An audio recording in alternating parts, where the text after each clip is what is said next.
kulanti If you've wanaagsan ever daawade watched meel any of walba those adduunka baking ka shows on joogto Food kuna soo Network, dhawow there's a good chance you've faa'iidooyinka laga heard the helo contestants hilka. refer to cardamom.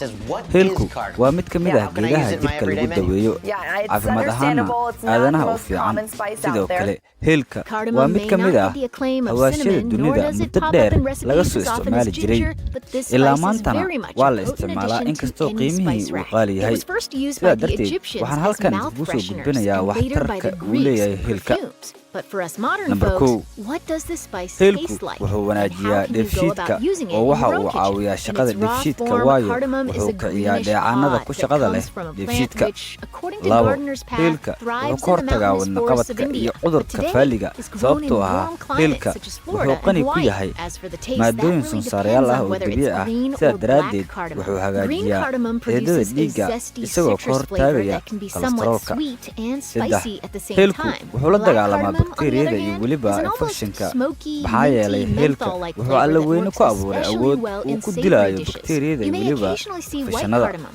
which is just a 4, green cardamom hilku that has been waxa uu bleached to give wanaajiyaa it a more caafimaadka mild afka flavor. waxaana la Regardless of the yidhaahdaa type of qofka cardamom that you opt caafimaadkiisa to use, afka ayaa it's a sheega pretty strong heerka and aromatic caafimaadkiisa spice. guud. A Sidaa little daraaddeed goes in a qofku uu long ku way, dadaalo and since it nadaafadda can also be a afkiisa bit maaha arrin pricey, adag you'll oo just want qofku to use it maalintii sparingly wuxuu qaadan anyway. karaa Because 4 it's in the xabbo oo same heel ah botanical spice isagoo ku family as qaadanaya ginger and jeebkiisa ama turmeric, boorsadiisa. cardamom pops up in 5, many Indian hilku and Middle wuxuu Eastern hoos u recipes. dhigaa It pairs great dhiig-karka. with both Haddaba poultry waxaa jira and red waxyaabo meat badan and can make oo an loo excellent isticmaali addition karo to hilka. stews and Sidaa curries. daraaddeed Thanks to the cilmi spice's baarisyo citrus badan oo la flavorings, it sameeyey also works waxay great with tilmaamayaan in cinnamon and hilku wax pistachios weyn ka and is taro often used in hoos u various dhigidda baked goods. dhiig-karka. Domestic diva 6, Martha Stewart even macaanka. likes to use the Sidoo spice kale in her hilku mulled wine waxa uu recipe. ka hortag u It's yahay worth isla noting that markaana black uu and wax green u taraa cardamom are cudurka not macaanka. necessarily 7, interchangeable, and choosing one dhinaca over kale the hilka other will wuxuu really alter xoojiyaa the overall taste abateedka of a cuntada dish. How it's sababtoo ah served mirahan matters udgoon. too. The Waxaa Spice Guide abateed recommends la'aanta lagu using it in a daaweynayay ground form if qarniyo you don't want khaasatan it to be too qofka potent, jiran perhaps for a ee cake or abateedka Swedish la'aantu buns. haysato. If you really want a Waxaana lagu strong hit dari of the jiray stuff, cuntada going straight si uu for ula the naado cardamom waxna pods uu cuno themselves qofkaas. can deliver a real punch to a 8, pot of herbal tea. dhanka The kale type of hilka cardamom you wuxuu use, kobciyaa the awoodda form you raganimada use it maxaa in, yeelay and the waxaa type ku of jira food you're maaddo la making yidhaahdo will all sinoyal affect oo just u how much wanaagsan flavor you galmada. get.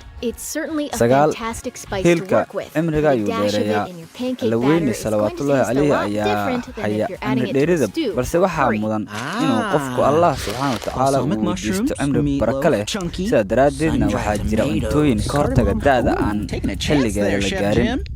While the ground Sidoo form kale of waxaa jira cardamom is faa'iidooyin made from badan the ee seeds uu leeyahay within the hilka waxaana pods, ka if mid you're ah grinding wuxuu your own, yareeyaa the pods hingada themselves don't necessarily durayga have ama to go to qufaca. waste. Tasty Wuxuu Bite qofka recommends ka adding them to caawiyaa hurdo everything, from seexashada. lemonade to flavored Guntii rice. iyo It's gabagabadii also worth gunaankeena pointing out its hilka health waa benefits. xawaash yar Cardamom waxaana laga hasn't qaadan just been karaa used in qadar cooking for yar. centuries, it's Maalin also been kastana tapped for its waa cunto medicinal aad properties. ku We don't hagaajin advise karto that you korna start ugu whipping qaadi up your karto own medicines, caafimaadkaada. but you can still Keliya reap waxaa the laga benefits of doonayaa wax cardamom yar by inaad cooking ka with it. isticmaasho Cardamom has si aad been studied for its cuntadaada ugu effects on samayso possibly dhadhan reducing blood caafimaadkiisana u pressure hesho. and Haddaba helping Allah with weight loss. caafimaadka ha But inoo one of the siyaasiyo more unique intii aspects is xanuunsanna its ability to Allah ha help fight caafiyo. bad breath. Tani intaan According kulmi to doono Healthline, some muuqaalka kan cultures xiga would waxaan eat iskaga tegayaa entire sidaas cardamom iyo pods to ammaano combat Allah. bad breath because of its ability to fight cavity-causing bacteria. Wrigley's Gum has even used it in its products. Are you ready to give this ancient spice the